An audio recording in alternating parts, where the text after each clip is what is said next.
America और चीन में हो जाए जंग तो किसकी होगी जीत। चीन को इंजीनियर चलाते हैं, अमेरिका को वकील, और इन दोनों देशों के बीच दुनिया की सबसे बड़ी ताकत बनने की होड़ चल रही है। China's quest to engineers the future नाम की किताब में इसके लेखक डैन वॉन्ग ने यह दावा किया है। उनका कहना है कि इसी वजह से चीन किसी भी कंस्ट्रक्शन को तूफानी गति से पूरा करता है, जबकि अमेरिका में किसी निर्माण को लेकर बहस चलती रहती है कि उसकी जरूरत भी है या नहीं।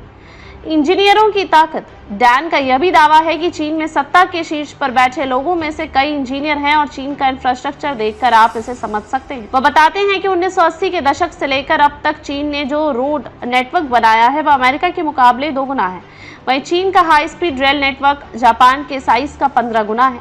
चीन जितने सोलर और विंड पावर का इस्तेमाल करता है वह समूची दुनिया के दूसरे देशों को मिला दें तो उसके बराबर ही ठहरेगा। वहीं दुनिया की मैन्युफैक्चरिंग में अकेले उसका योगदान 1/3 है।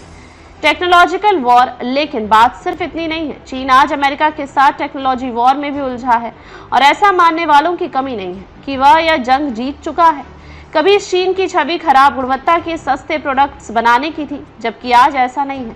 इस बारे में डैन का कहना है कि यह सब प्रैक्टिस की वजह से हुआ है। आज चीन हाई क्वालिटी के टेक्नोलॉजिकल एडवांस प्रोडक्ट्स बना रहा है।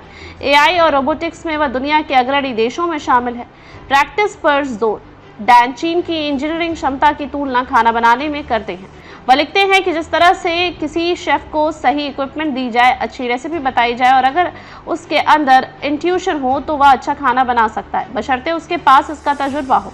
उनका मानना है कि यही बात इंजीनियरिंग पर भी लागू होती है। अभ्यास के जरिए आप पहले से अच्छा प्रोडक्ट बना सकते हैं।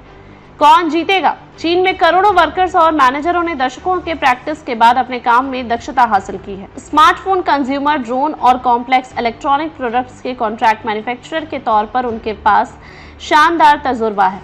इन लोगों की स्किल अमेरिका की एप्पल और चीन की हुआई जैसे कंपनियों के काम आ रही है। आज BYD को इलेक्ट्रिक व्हीकल सेगमेंट में दुनिया का अगुवा माना जा रहा है। इस नॉलेज की वजह से ही चीन को आज अमेरिका पर बढ़त हासिल है। डैन यह भी लिखते हैं कि अमेरिका भी सेमीकंडक्टर और मेडिकल डिवाइसेस बनाने में काफी आगे है, लेकिन अगर दोनों देशों के बीच युद्ध होता है तो चीन में जन्मे और अमेरिका में रह रहे डैन के मुताबिक पल रहा ड्रैगन का भारी रहेगा।